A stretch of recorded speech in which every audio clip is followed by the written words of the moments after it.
It is April 22nd, 2022, and I am watching GMA 3. Now, they're mentioning something about the state of Virginia. They're mentioning something about a maple tree. At the end of the segment, one of the hosts says to one of the women in the trees, or the woman in the tree that was speaking, he says, I heard you lost rock, paper, and scissors, so you had to go out on the assignment, and it was an NATGEO. I was like, that's an interesting way of putting it. And then, during the segment, they also mentioned something about a chestnut tree. I am not an arborist. They mentioned that that's the correct word. But it was interesting, all these key-op words that are now coming together. I call it a tapestry. It's like a wire TAP, like a wiretap. It's an important conversation. It's like a wiretap.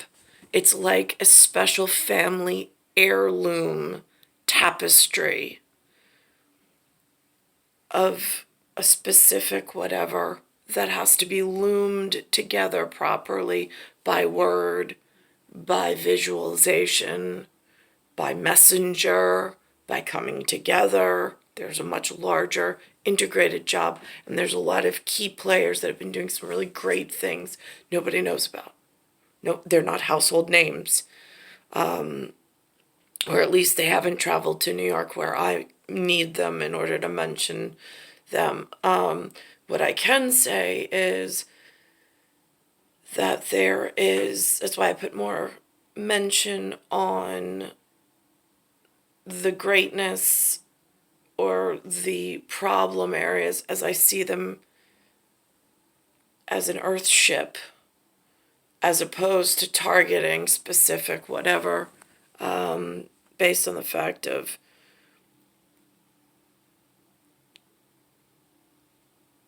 there's Mount Rushmore kids, and there's Ancestry, and there's a whole lot of stuff that's going on, and some other operation that's unacceptable and more scary than ever.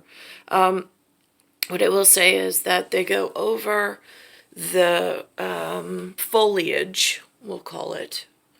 There's a very specific look to the northeast corridor foliage at arbor level. And there's a distinct difference on the Pacific coast side of these lands. And somewhere in Minnesota the other day, I don't remember the gentleman's name, so I apologize, but they have some project going on where they had glass houses that pumped in, it's some kind of special laboratory, pumped in carbon dioxide to have a very, very itemized look. Like it's ingrained in my memory at the moment that I have access to this glass house with open top by the canopy, and on the forest floor, the living biosphere has been affected, which just that one visualization and picture burned in like here and here and here. And then watching for links, especially today's Earth Day, they make a joke about hug a tree. And so, like, again, these are birds and bees talk. Some of it acceptable in open air, some not. Some have been so frightened to speak of such things in the, like, magic garden type of a way, but it needs to be spoken of, I think, in a respectful manner, sticking strictly to nature and getting oneself out of one's own way, because there's been a lot of infiltration of other things. I don't know about the rest of the family members. I tend to get quiet.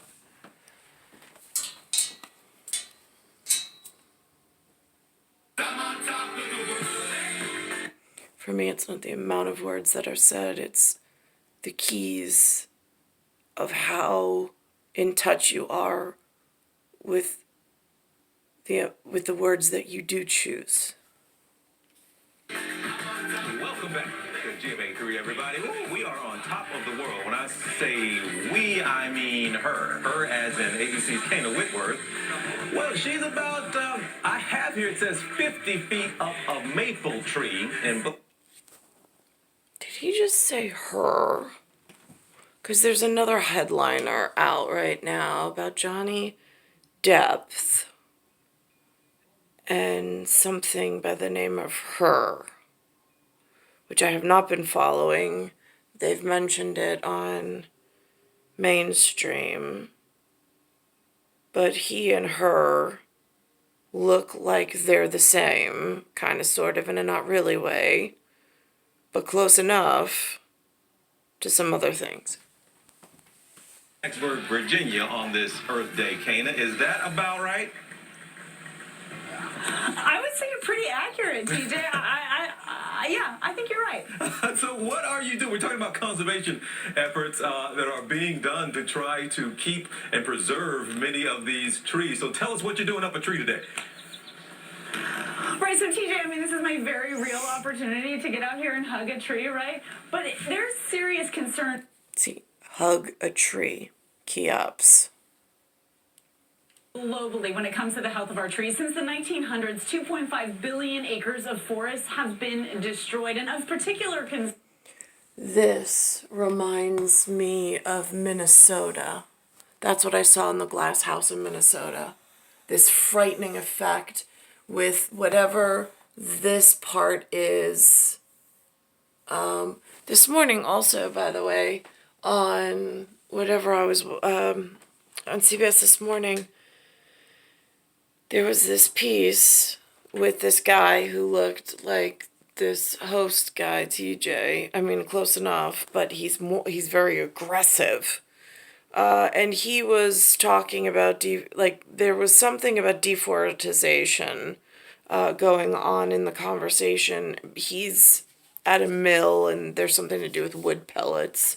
And he was really aggressive to defend something because they're deforesting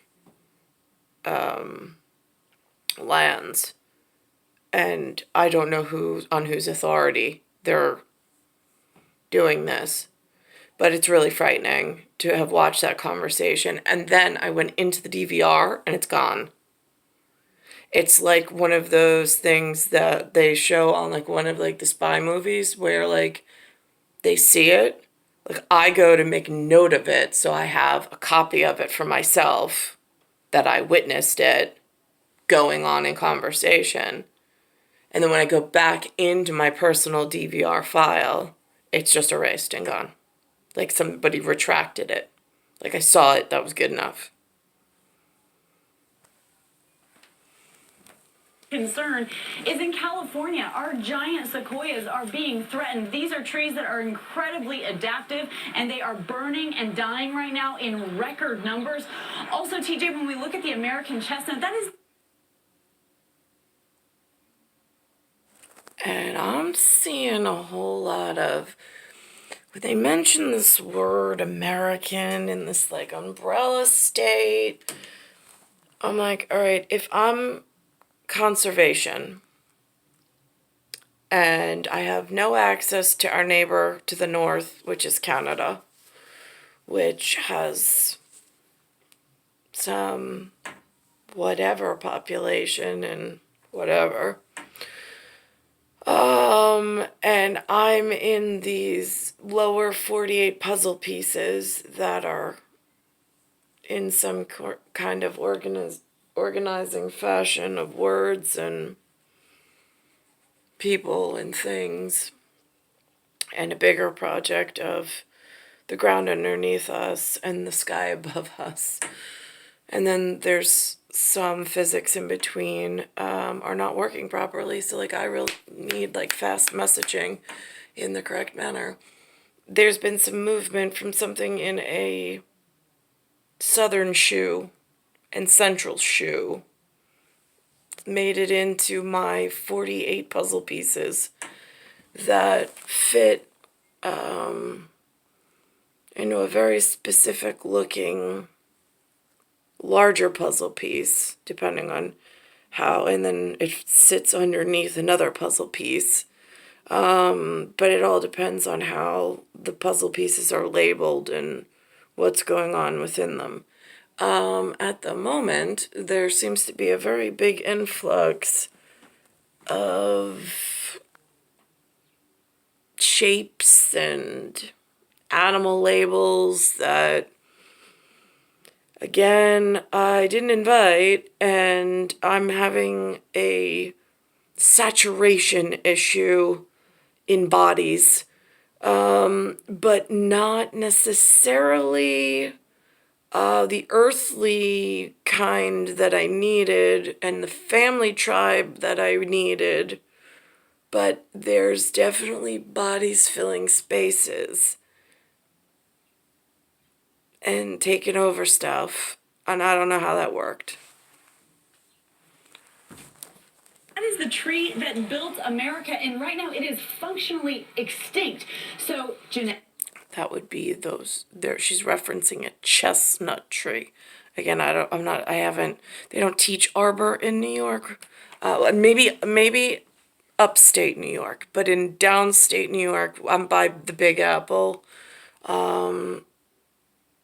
We could have, honestly, on the campus I was on in Cold Spring Harbor, they could have taken us out into the woods and done some tree stuff. I think in elementary school they tried, but I don't have a very good ability to recall that far back since the tracks were laid but only once and without the repetitious nature or a functioning purpose. I don't know what happened to it.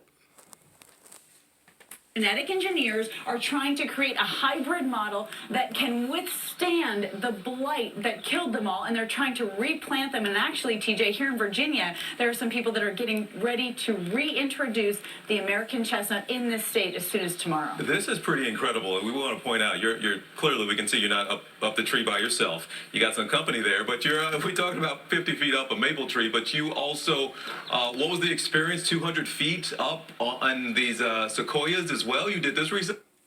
So this, at the moment, looks like Northeast Atlantic arbor. She shows what the arbor differential looks like on the Pacific Northwest. Recently?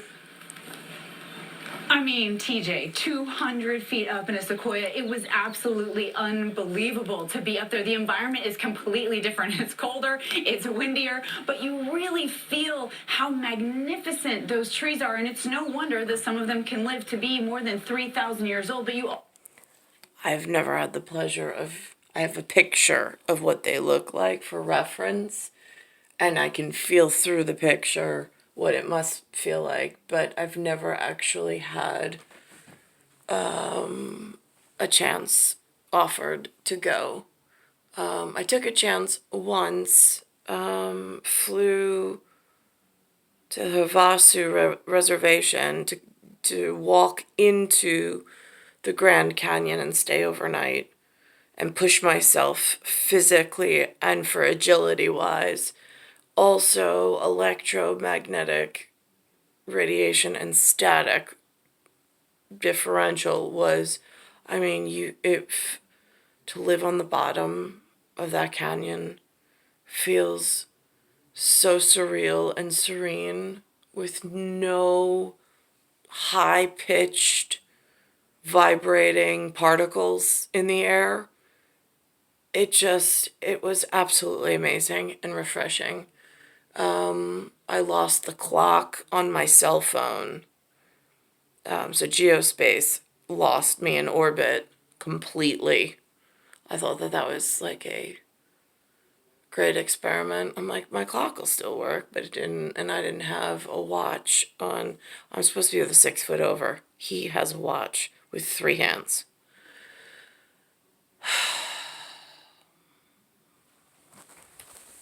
You also feel this tremendous responsibility to protect them. BJ, how many times do you think you've climbed this one? And how has this tree changed in the last few years? Well, I've climbed this tree a handful of times over the last 30-some years. Oh, and here's where it says family history behind Blacksburg, Virginia maple tree. But an ancient tree like this, they do start declining, and they require a lot more delicate care and specialized care. The older they get, the more they need. Right, absolutely. And BJ keeps saying, TJ, that while people can be part of the problem, we can also be the solution. And this is part of it as well. Look, we could just tell this story. It's another thing for you to be there where you are to give that vantage point. So, Kana, we appreciate you. I know you lost the rock, paper, scissors to me when they were asking who wanted to do this assignment. So I'm glad you got it, Kana. So good to see you. And He lost her, huh? So she got to go hang out in a tree. Interesting. as always, you stay safe, of course. And for our viewers who want to find out more about saving our forest, you can head over to natgeo.com. All right, and Dr. Ashton here now with your prescription for wellness going into the weekend. Here's what's interesting. It says students open up about eco-anxiety.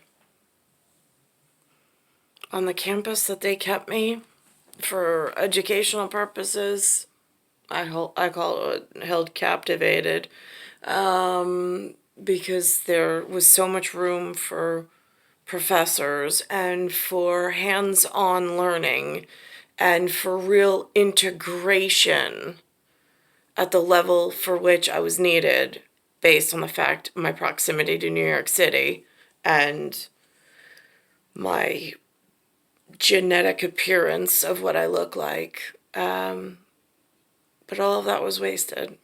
There was no,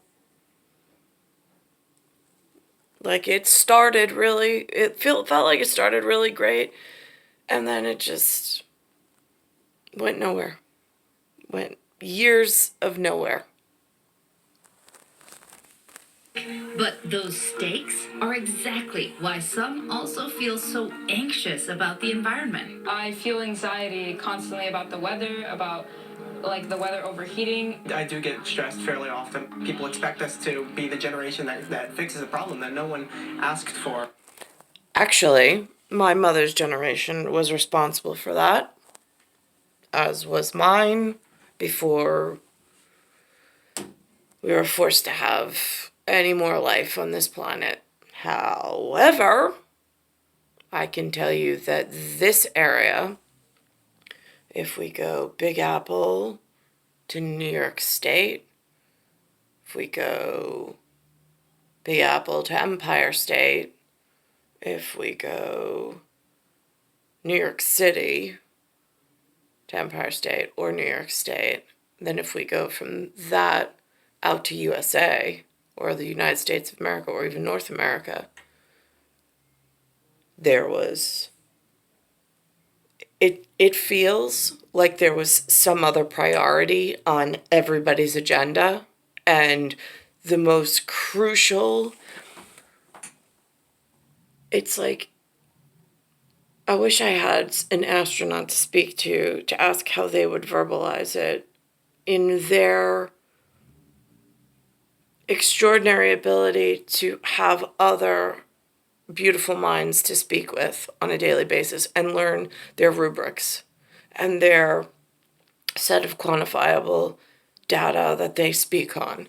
Because it's amazing the fact that I'm in New York City, or I'm close proximity to New York City, which is such a crucial point at Triangle, in such a critical area for not just humanity as a whole, not just global as a whole, but also for the managing guardianship and for the interaction portion to be so neglected and non-integrated is so, what was that about?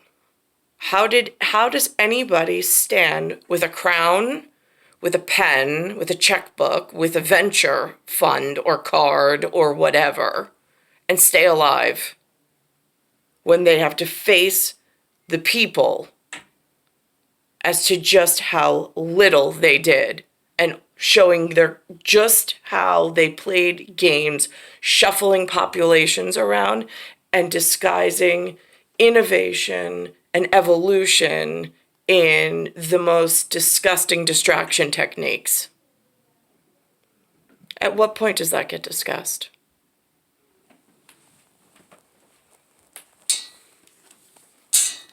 Eliana Kostakis and Zach Kaplan are both 17-year-old high school seniors from New York. We met them because they respond. Now, they're in New York and they're important. Why is this the face touching the radiological device in a glove on something called Twitter, asking the questions? I'm just curious. Why is it even in a New York conversation?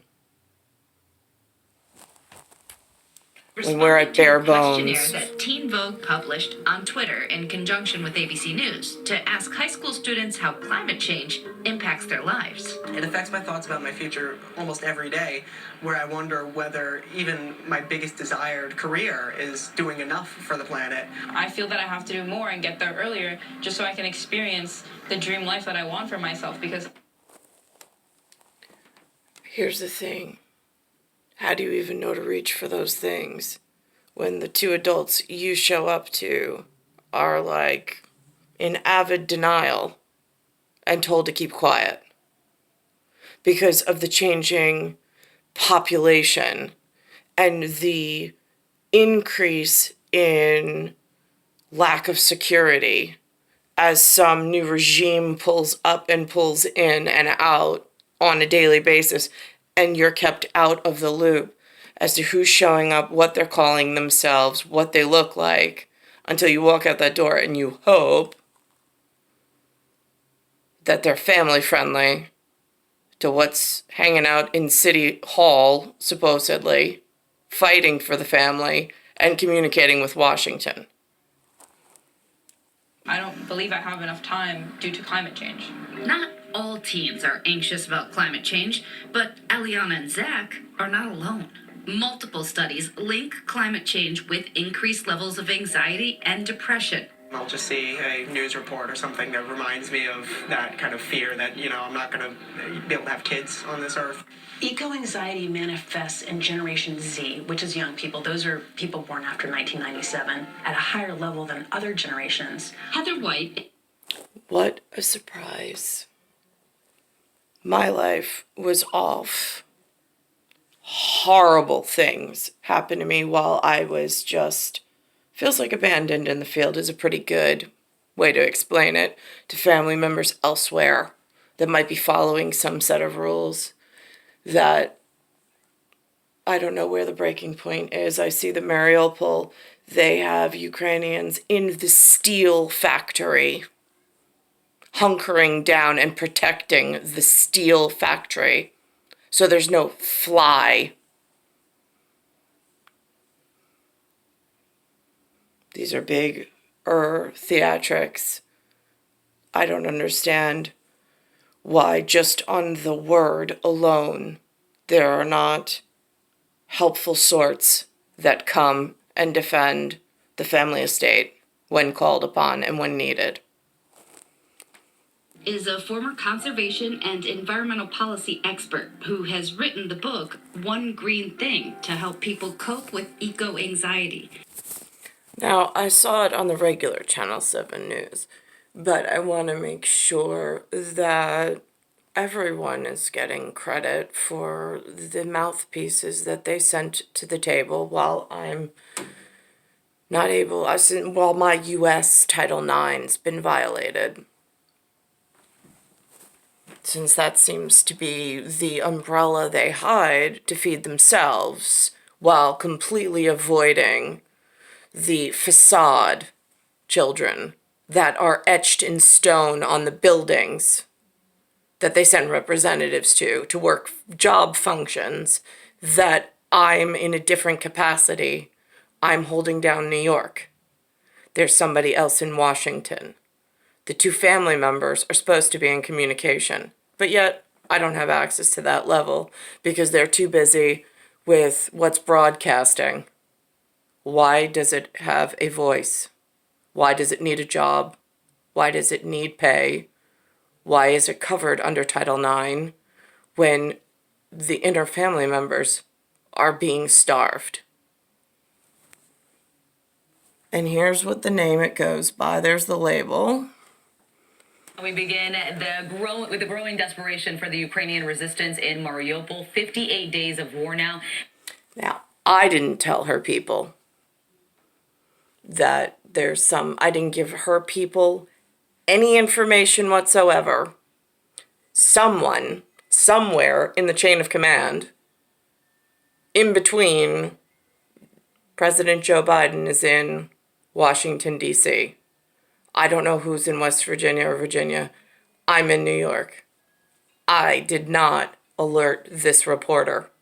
I did not tell them that I was listening to other reporters on this.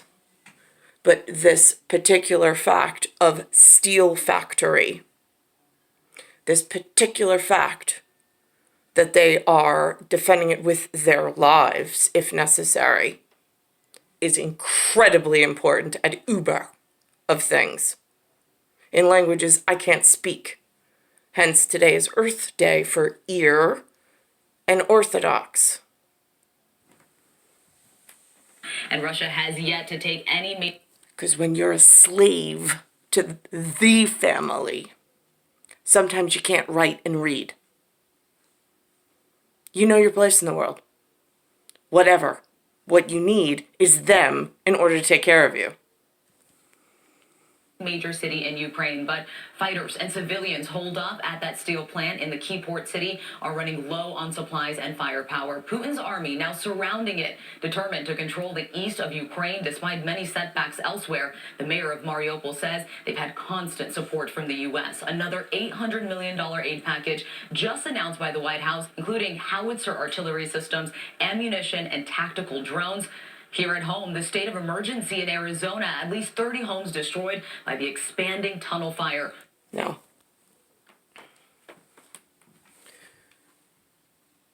The steel factory, the holding things down and together, is one set of whatever.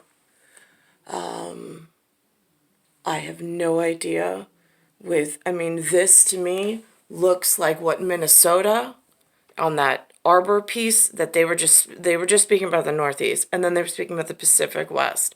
But this climate change with these sparks, again, I don't want to get into arson. I don't want to get into investigations. I don't want to obstruct any justice whatsoever the way that the people that are in the know need. However, I do see the links between the environmental change, the alcohol in the air, the drying out of the living organisms, the skin included on the human, but in a broader context, the trees that we need for renewable air source, clean air, and the grass, and so on, the crops, all of that stuff. I do see them on fire. I'm going to just see if I can pull up that Minnesota piece from the other day. And I have to say, I do not know this woman. I've seen her several times, not speak, but I've seen her picture, just like here, still photo, almost like in a gala of family members, like not that I have such a gala, but in my moving day pieces, I see that she's a functioning piece in Washington or Virginia area. I'll start calling it what it is in triangles. So there's this thing where I heard some pieces of not us speaking of themselves and saying, it's so nice to turn on the television and see someone like you. I'm like, right, yeah, that really doesn't happen often. And then there's like one, I turn this on and then, because they really don't show the First Lady either. They usually show President Joe Biden by himself. And there's very few images that I've seen on the New York airwaves, at least the broadcast that they're allowing me to see, that has her there. I know she exists. I know she's there. And I think she respectfully uses Dr. Jill. But I am not sure. But there's so few faces that I'm even allowed to see on the broadcast. It's frightening. All right, and here's the piece from April 20th. Trevor Noah, once again, making a very good point. Yeah, he's very right about that. The air circulation is great on a plane, but not that great. Yeah, I was gonna say, you think you wouldn't smell it. You smell it, I will say. We got a great show for you today. A lot to talk about, including another fascinating installment of our climate series. It's called Earth 365. We're going to be looking at how the world's forests are critical, absolutely critical to cooling the planet, and may even predict rising temperatures. Ben Tracy takes us on a trip to the world's largest forest system, right here in the U.S., where scientists think they may be able to see the... This ties into the forest fire pieces. So this is century 20. This is year 22. This happened to be on April 20th, but today is April 22nd. And I've never seen anything like this, not even in all the years of my schooling. The physiological parts of learning the body and the mechanisms and the microbiota, that was an easier career path to seek out because it was structured. It came with biomedical ethics. It came with teeth and like substance to the degree. The rest of the stuff that I wanted to know, it's like flubber. It's like, ooh, it's just two sets of physical principles that evaporated in the air, and nobody seems to know how to pull them all together for a kid that can't quite construct exactly what it is she'd be good at or she needs. And it's too much for the local institutions to actually put together like personality proven curriculum so she can actually graduate, because nobody around here actually cares. It's the loud and clear message I've received throughout the years. It's star 1978, star 8378, Nicole, Cattaruzza. It's Earth, solar system, Milky Way, universe, galaxy is broken, and it's Bayside Station, Bayside, New York, 11361.